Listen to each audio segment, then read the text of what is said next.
So there will be inflation, but that the process of inflation will stop. When you have inflation for 12 months or whatever it may be, I'm just taking an example and not making an estimate, then you have a price increase, but you don't have an inflation process. And so part of that just is that if it doesn't affect longer-term inflation expectations, then it's very likely not to affect the process of inflation going forward. And I've said many times before, I believe we're at an inflection point in this country. One of those moments where the decisions we're about to make can literally change the trajectory of our nation for years and possibly decades to come. You'll have a crash like you've never seen before. You put the wrong person in office, you'll see things that you would not have believed are possible. And we lead the program with more fallout from the China Evergrande saga. Evergrande is due to pay more than $83 million in interest on its March 2022 bond on Thursday and faces another $47.5 million due next week on March 2024 bonds. Growing fears of a default by one of the world's most indebted companies is having a ripple effect across global equities. Look at the records. He tried to hurt Social Security years ago. All right, let's move on. I'm going to move on. Mr. President, I have to move on to the next question. They said the stock market will boom if I'm elected. If he's elected, the stock market will crash. Okay, let's move on to the next question.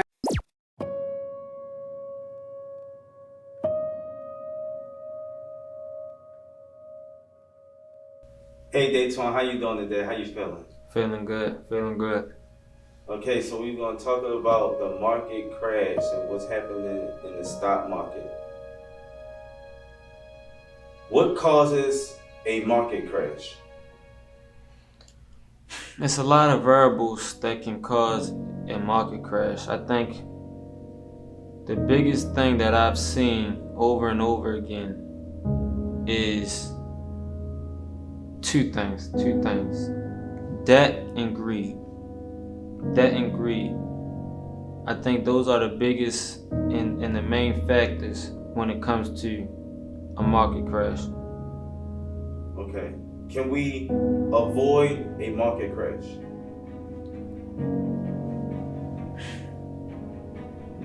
That's an interesting question.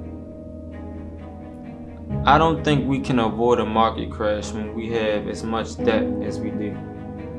I think it's inevitable that we have a market crash. Now, how big the market crash is, subjective, and we'll see how it plays out. We don't know where the market will open here. Obviously, we're down about 8% on the... This morning, we had been looking at the futures down by 5%. The stock market has smashed one record after another. Stock market is at its all-time high. And how the stock market works, what goes up must come down. With all these new investors, they really don't know the game of the stock market.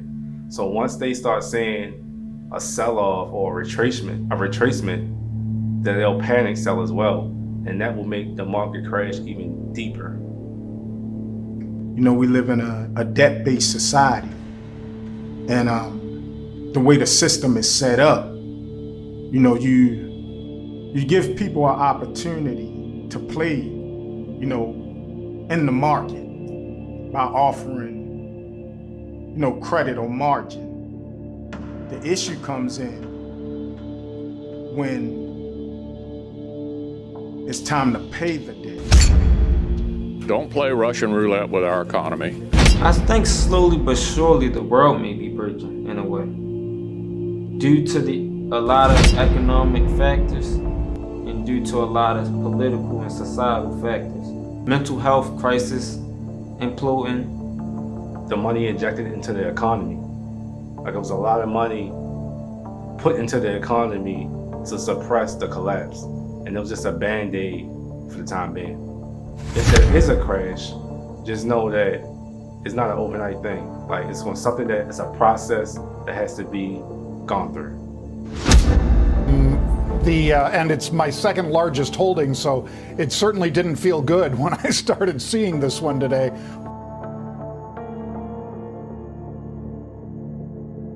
Sources is saying that local officials have been ordered to prepare for a possible storm. Rise in economy, a rise in stock market before it crashes.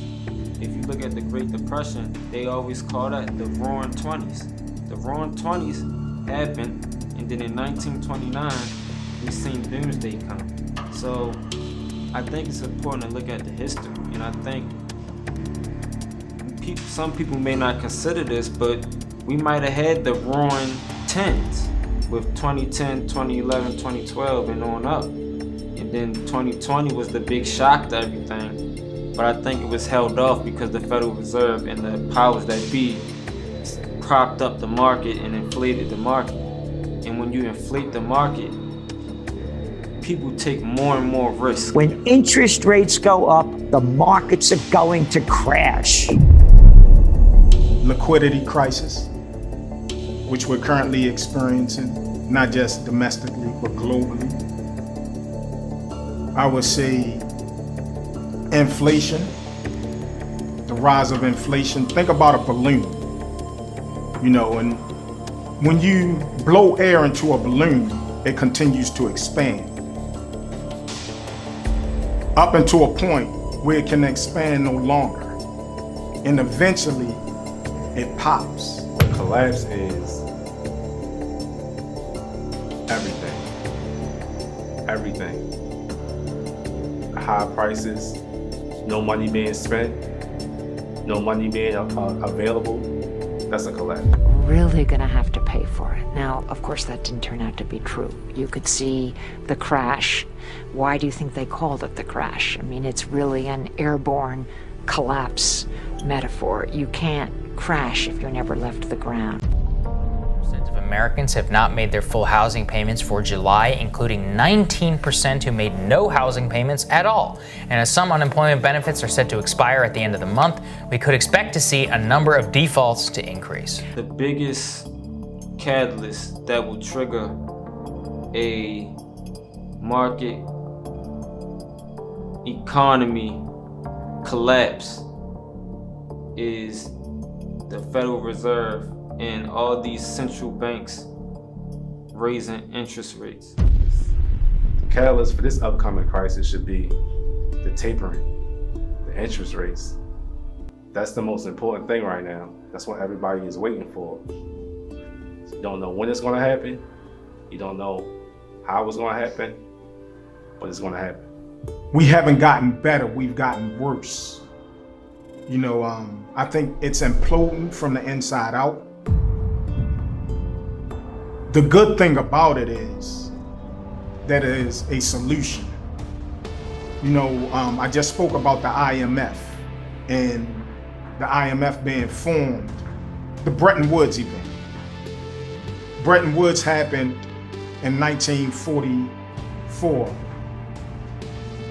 when we were at our worst time in history from an economical standpoint. Academics, market observers, columnists, that we are running up debt, consumer debt, credit card debt, auto loan debt, student debt at an amazing pace. Defaults are occurring in those markets. Now that's what we saw in 2008 with mortgages. But the important thing is not just that there are defaults, but all of that indebted debt that we keep trying to kick back is starting to have to be owed and starting to have to be paid. And the market won't be as flooded. And when the market isn't flooded, and when it's less buying power and more selling pressure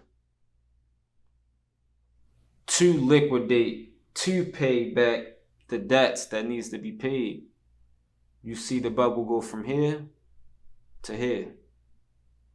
And I really think since the bubble is so inflated, it's going to be one of the biggest collapses ever.